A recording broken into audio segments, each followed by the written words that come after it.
It's our first public day, so it's the first time our young students that have qualified to be here with us get a chance to meet the general public.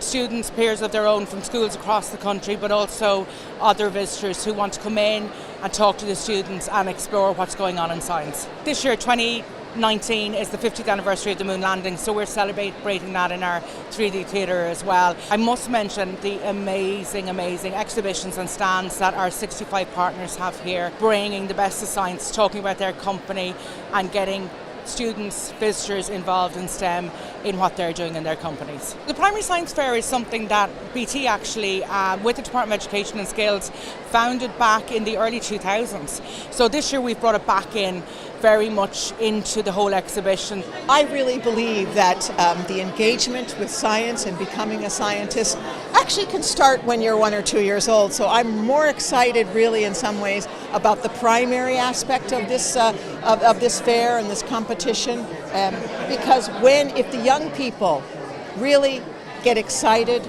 about their hypotheses, their experiments, their research, whether it's going to Mars or optical illusions, they can get hooked for life.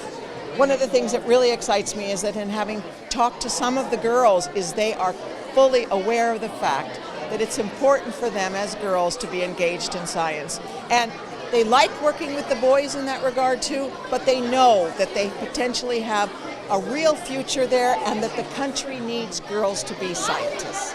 I was luckily invited by the show to come along and talk about computer games and my own history in gaming. And in 1986, I had the privilege of being a young scientist, so it's great to revisit my past. I'm delighted to be able to give something back to the event and to talk about my particular passion, which is the computer game industry and the technology behind that. And hopefully I can share that today with some of the participants. Havok is a physics engine, so it's used to create the explosions and to create realistic environments and to make a car drive like a real car in an environment. So Havok creates realism for computer games.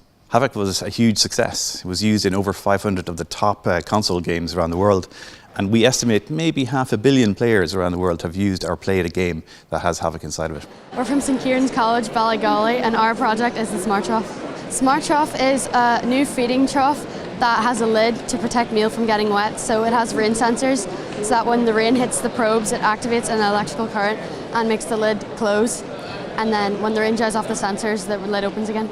We all come from some kind of agricultural background, so we just found a problem within the industry and decided to come up with a solution. This is our first time at the BT Young Scientist and we're really excited to be here. I highly recommend it to anyone else who's thinking about it. There's so much to see and do, and yeah, it's really interesting to see what all the other projects have come up with.